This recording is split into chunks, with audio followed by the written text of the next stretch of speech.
चलिए मेरे प्यारे दोस्तों, आज हम ऊंचाई एवं दूरी से कुछ क्वेश्चंस करने वाले हैं जो कि इम्पोर्टेंट हैं और इम्पोर्टेंट क्वेश्चंस कराने का प्रयास कर रहे हैं जो यूपी बोर्ड एग्जाम 2025 के अंतर्गत आप लोग का पूछा जाएगा। और ये महत्वपूर्ण क्वेश्चंस लिए गए हैं जो कि आप लोग के एग्जाम में आ भी चुके हैं। ऐसा नहीं कोई क्वेश्चन ऐसा है जो कि एग्जाम में ना आया हो, आप लोग को फिर तरीके से बताया जा रहा है, नहीं। सब NCERT के क्वेश्चन जो भी एग्जाम में आए हैं उन्हीं के कराने का प्रयास कर रहे हैं जो कि आप लोग को 2025 के अंतर्गत मतलब इसमें हेल्प मिल जाए जो एग्ज़ाम होने वाला है मेरा फरवरी और मार्च के अंतर्गत। तो चलिए आइए हम क्वेश्चंस एक लिए हैं, इसको करने का प्रयास करते हैं या किस तरीके से क्वेश्चन सॉल्व किया जाएगा देखने का भी प्रयास करते हैं। चलिए यहाँ पर बताया गया है, एक बहुमंजिल भवन के शिखर से देखने पर 8 मीटर ऊंचे भवन के शिखर और तल के अनुमान कोण क्रमशः 30 डिग्री और 45 डिग्री है। बहुमंजिल भवन की ऊंचाई और दो भवनों के बीच की दूरी ज्ञात कीजिए। मतलब यहाँ पर कह रहा है कि दो भवन हैं और उनके बीच की दूरी पूछा जा रहा है और दोनों भवनों की ऊंचाई पूछा जा रहा है। यहाँ पर सिर्फ एक चीज़ दिया हुआ है हम लोग को, इसका कोण दिया हुआ है और एक बहुमंजिल भवन के शिखर से देखने पर 8 मीटर ऊंचे भवन के शिखर और तल के अनुमान कोण क्रम से इतने इतने बताए गए हैं। चलिए आइए हम क्वेश्चन को सॉल्व करते हैं, देखने का भी प्रयास करते हैं। मेरे प्यारे दोस्तों, क्वेश्चन जैसे जैसे पढ़ते जाइए फिर इसको बनाते जाइए, बन जाएगा। एक बहुमंजिल भवन के शिखर से देखने पर 8 मीटर ऊंचे भवन के शिखर, बहुमंजिल अगर देखा जाए तो यहाँ पर इस तरीके से एक हम मान लेते बहुमंजिल हैं और देखने पर 8 मीटर ऊंचे भवन के शिखर। यहाँ पर जो एक भवन है, मान लीजिए कुछ दूरी पर एक भवन है, ये आप लोग का मंजिल है, बहुमंजिल है, ठीक है। ये आप लोग का क्या है, भवन है, भवन है।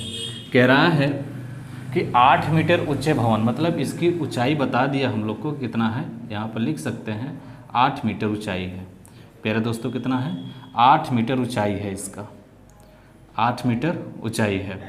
चलिए यहाँ से कह रहा है भवन के शिखर से, मतलब इसका जो शिखर है, इसका जो एंगल बना रहा है, कोण बना रहा है, वो कितने का बन रहा है मेरे प्यारे दोस्तों, 30 डिग्री का बन रहा है। अनुमान कोण है वो भी, तो अनुमान कोण कह सकते हैं कितने का बन रहा है यहाँ पर। तो थोड़ा सा फिगर को और ऊंचा बना देते हैं, देखने में थोड़ा सही लगेगा। यहाँ से इस तरीके से और इस तरीके से यहाँ पर जो एंगल बन रहा है मेरे प्यारे दोस्तों, वो कितने का बन रहा है, 30 का बन रहा है।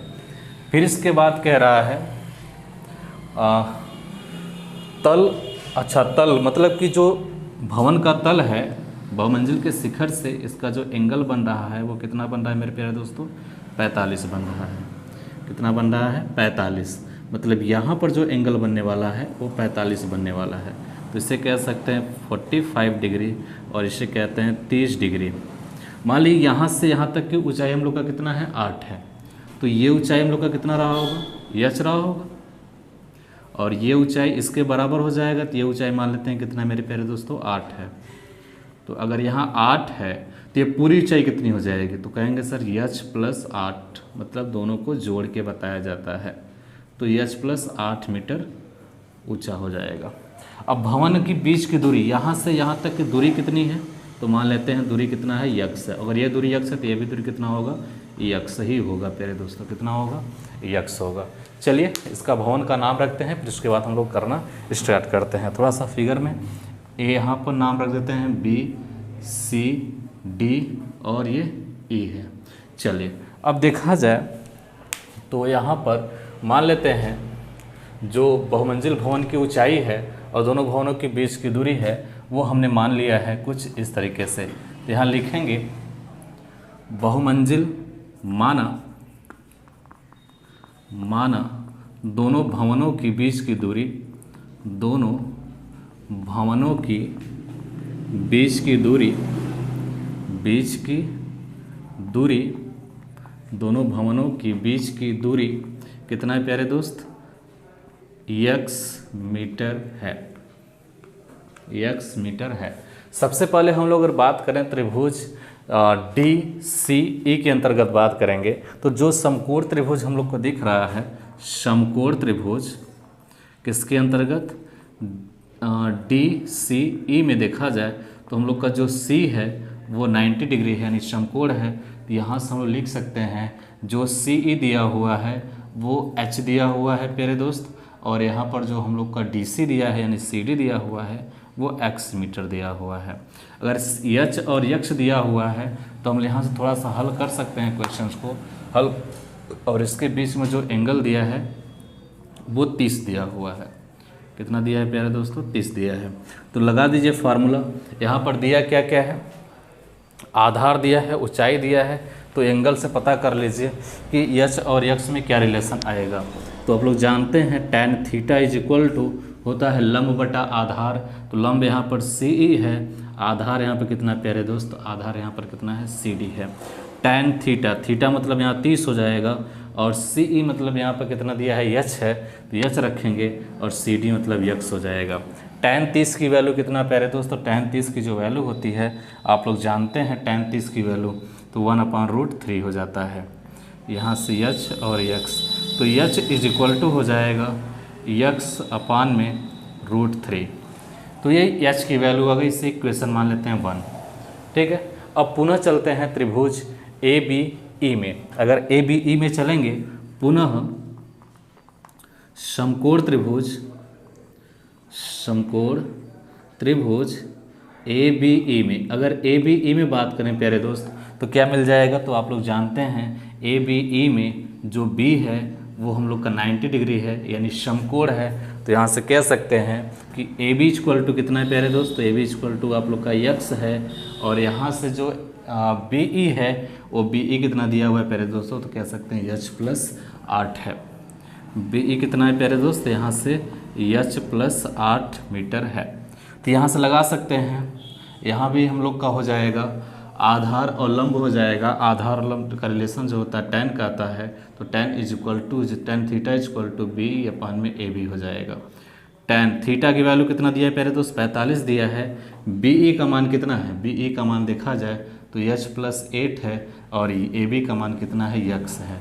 यहाँ पर 45 का मान 1 होता है, h+8 हो जाएगा, और प्यारे दोस्त x हो जाएगा। तो x is equal to h+8। x की वैल्यू क्या निकाले थे प्यारे दोस्तों? यहाँ पर x की वैल्यू ने हमने h की वैल्यू निकाला था, तो चलिए h की वैल्यू रख दीजिए। जैसे ही आप लोग h की वैल्यू रखेंगे तुरंत आप लोग को क्या मिल जाएगा? आंसर मिल जाएगा। तुरंत आप लोग को दोनों भवनों के बीच की दूरी मिल जाएगी। तो यहाँ थोड़ा सा कैलकुलेशन करना है आप लोग को। x minus x√3 is equal to 8। तो यहाँ से √3 x minus x/√3 is equal to 8। x is equal to हो जाएगा √3 - 1, 8 रूट में कितना हो जाएगा? 3। तो यहाँ से x is equal to 8 root में 3, और यहाँ पर हो जाए प्यारे दोस्तों √3 - 1। यहाँ पर क्या करिए? परमेयीकरण कर दीजिए। जो यहाँ पर माइनस है हम लोग प्लस से ऊपर नीचे गुणा करेंगे। जब प्लस से ऊपर नीचे गुणा करेंगे प्यारे दोस्त कितना मिल जाएगा? इसका गुणा कर दीजिए। 8 रूट में 3 यानी कितना हो जाएगा? √3 3 हो जाएगा, और इसका निकालेंगे प्यारे दोस्तों 8 रूट कितना आ जाएगा? 3 आ जाएगा। और इसका निकालेंगे तो यहाँ से आप लोग जानते हैं √3 का स्क्वायर मतलब 3 हो जाएगा, और 1 का स्क्वायर होता है 1, तो यहाँ से 1 हो जाएगा। ठीक है, अब यहाँ से चलिए, थोड़ा सा जगह का प्रॉब्लम हो रहा है, कोई दिक्कत नहीं है। यहाँ से हम लोग यहाँ से 8 आप लोग अभी थोड़ा सा कॉमन ना करिए, थोड़ा सा भी लिए रहिए 8 को, तो लिए रहेंगे थोड़ा सा आप लोग को करने में थोड़ा सा आसानी हो जाएगी, नहीं तो थोड़ा कैलकुलेशन गड़बड़ हो जाएगा।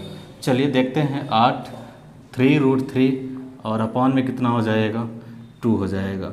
2 4 जा 8 मतलब 2 चौका 8 हो जाएगा, और यहाँ से 3 अंडर रूट कितना हो जाएगा? 3 हो जाएगा। 4 3 कितना होता है दोस्त? 12 होता है। अब यहाँ पर चाहे √3 का मान रख लीजिए। √3 का मान रखेंगे 1.73 होता है, तो यहाँ से मान रखेंगे प्यारे दोस्त कितना हो जाएगा? 4.73 इंटू 4 हो जाएगा।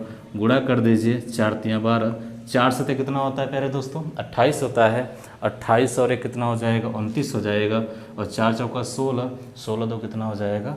18 हो जाएगा।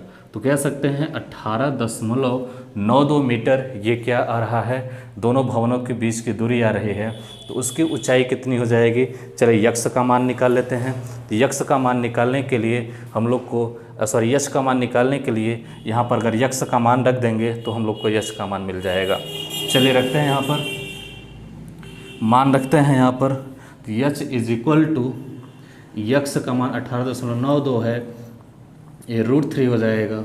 √3 से √3 परमीकरण कर लीजिए तो यह चीज़ इक्वल टू हो जाएगा 18 2 √3/3। इसको थोड़ा सा कैलकुलेशन कर लीजिए प्यारे दोस्त, तुरंत आप लोग का आंसर मिल जाएगा। अगर थोड़ा सा कैलकुलेशन करते हैं तो यह इज इक्वल टू 6 त्रिका हो जाएगा 18 और 3 त्रिका हो जाएगा 9, यहाँ पर हो जाएगा 3 चौका 12, 3 छक्का 18 कर लीजिए और दशमलव कितना हो जाएगा 6। तो इस तरीके से कह सकते हैं जो भवन की ऊंचाई होगी 6.36 रूट में ये भवन की ऊंचाई आ जाएगी प्यारे दोस्त। ठीक है, तो इस तरीके से अगर क्वेश्चन आप लोग से पूछा जाएगा मेरे प्यारे दोस्तों तो आप लोग इस तरीके से सॉल्व करिएगा। सबसे अच्छा पैटर्न है सॉल्व करने का जो कि यूपी बोर्ड एग्जाम के लिए महत्वपूर्ण होता है। तो चलिए आज यहीं तक करते हैं, कल हमारा अगला एक नया वीडियो आ जाएगा जिसमें आप लोग को सिर्फ ऊंचाई दूरी का क्वेश्चन करवा रहे हैं। प्लेलिस्ट बना हुआ है, वहाँ जाकर देख लीजिएगा, स्क्रीनशॉट कर लीजिए इसको, तो थोड़ा सा आप लोग के बुक में रहेगा, कॉपी में रहेगा तो लिख लेंगे। बहुत बहुत धन्यवाद आप सभी का।